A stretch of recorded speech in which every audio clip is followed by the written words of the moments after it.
Imagine possessing a fortune 3 times larger than Jeff Bezos, or wielding so much influence that the United States government is forced to draft special laws just to restrain your company. At the height of his power, John D. Rockefeller's personal wealth accounted for roughly 1.5% of the entire U.S. economy, the equivalent of nearly $280 billion today. The engine behind this unprecedented fortune was a single enterprise, Standard Oil. At its peak, Standard Oil controlled close to 90% of America's oil refineries and pipelines, during a period when global demand for oil was exploding. Typically, among wealthy dynasties, only around 10% of family wealth survives into the third generation. Yet the Rockefeller family remains one of the richest and most influential families in the world. Much of their wealth was created within the boundaries of the law, but legality does not always equate to morality. This is the story of John D. Rockefeller.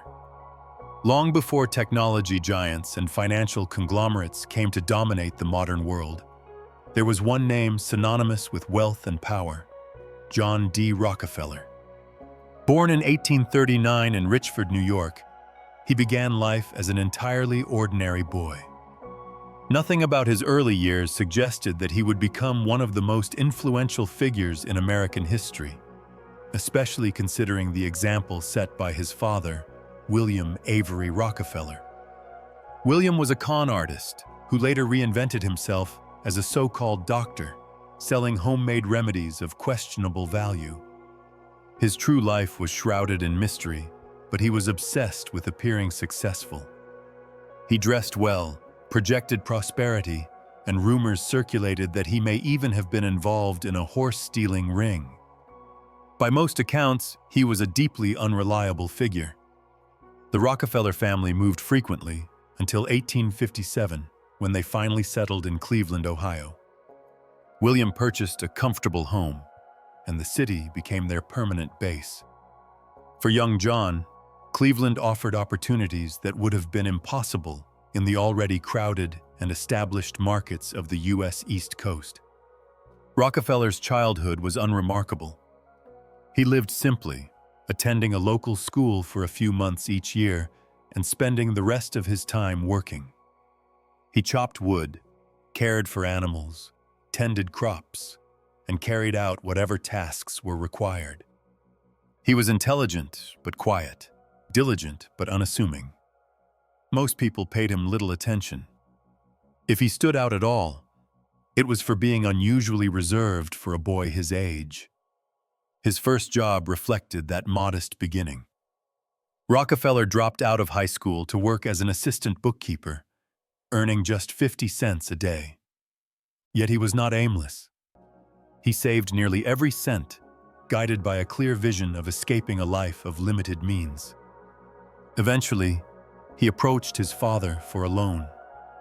Despite William's dubious character, he had managed to accumulate some money.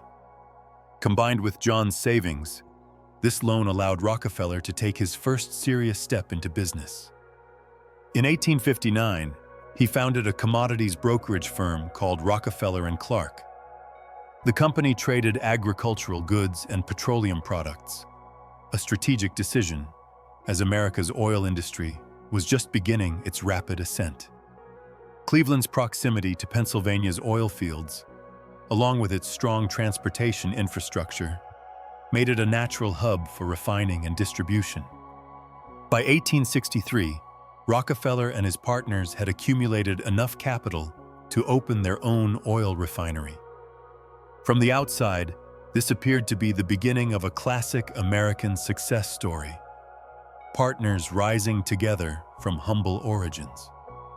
But Rockefeller's approach quickly revealed a different reality.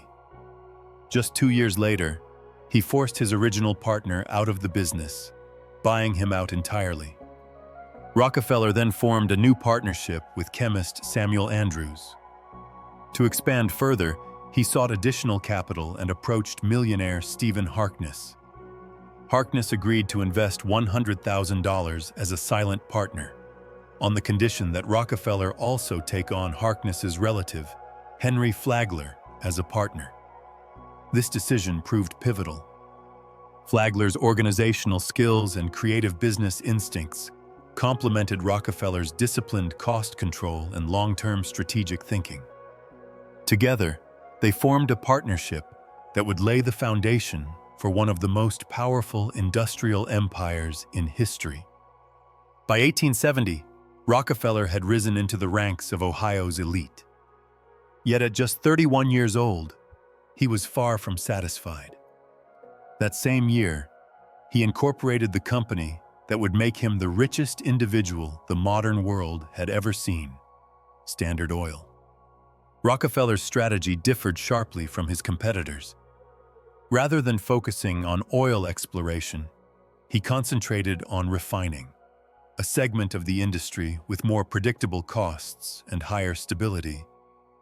His obsession with efficiency, cost reduction, and waste elimination became legendary.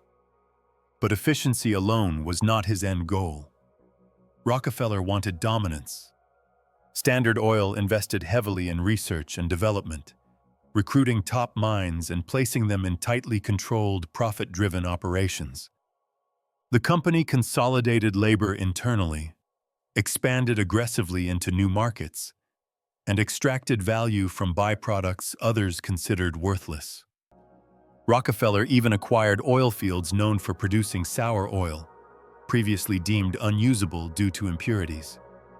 Through sustained investment in research, his team developed methods to refine it profitably, transforming waste into revenue. This ability to find value where others saw none became a defining feature of Rockefeller's rise. But efficiency was only one side of the story. Rockefeller also perfected monopoly control. He rapidly acquired competitors, reshaping American capitalism in the process. In just 3 months of 1872, he either bought out, shut down, or bankrupted 22 of Cleveland's 26 rival refineries. Standard Oil's massive scale allowed Rockefeller to negotiate exclusive railroad rebates by guaranteeing enormous daily shipments. These deals slashed transportation costs, making meaningful competition nearly impossible. His influence extended even further through support of the Southern Improvement Company, an attempt to fix transportation rates industry-wide. Public outrage ultimately killed the plan, teaching Rockefeller that even immense power had limits when confronted by collective resistance.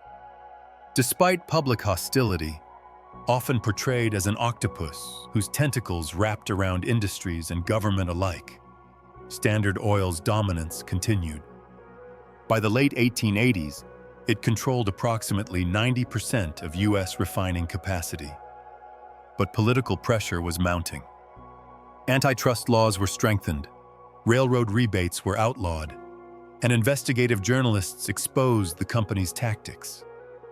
In 1911, the U.S. Supreme Court ruled that Standard Oil violated the Sherman Antitrust Act, ordering its breakup into 34 independent companies. Rockefeller retired from daily operations at 56, remaining only as a symbolic figurehead. Ironically, the breakup benefited him financially. The stress of managing such an empire had devastated his health. Journalist Ida Tarbell described him as frail, hairless, and ghostly, a physical reflection, she argued, of moral decay. Whether guilt or exhaustion drove the change, this period marked a profound shift in Rockefeller's life. He turned his focus toward philanthropy. In 1913, the Rockefeller Foundation was established, marking a transition from industrial dominance to institutional charity. The foundation concentrated on public health, education, and scientific research. Rockefeller funded the University of Chicago, the Rockefeller Institute for Medical Research, and initiatives that helped develop vaccines for diseases such as meningitis and yellow fever. He revolutionized medical training, supported public sanitation, and helped establish modern medical education in China. The foundation later played a critical role in the Green Revolution, dramatically increasing agricultural productivity and contributing to the survival of hundreds of millions, if not billions, of people worldwide. Over time, Rockefeller gave away the vast majority of his fortune. While his wealth peaked near $900 million in 1912, his estate amounted to only $26 million at his death. Yet questions remain. Were these acts driven by altruism or by legacy management, tax efficiency, and influence? The answer is likely complex. What cannot be denied is the lasting impact of his philanthropy or the enduring power of the Rockefeller name. Today, the family's publicly reported net worth exceeds $10 billion. Many modern oil giants trace their origins back to Standard Oil. Beyond wealth, the Rockefellers pioneered advanced wealth preservation strategies, including family offices, irrevocable trusts, and multi-generational tax-efficient structures that continue to shape elite finance today. John D. Rockefeller mastered the system, exploiting its rules when they served him and influencing change when they did not. His legacy embodies both the brilliance and the moral ambiguity of American capitalism, a reminder that extraordinary wealth is rarely simple and never neutral. If you've stayed until the end, leave a $sign in the comments. And if you want deeper explorations into the origins of global wealth, power, and financial empires, subscribe to Empire of Money, where money's true history is uncovered.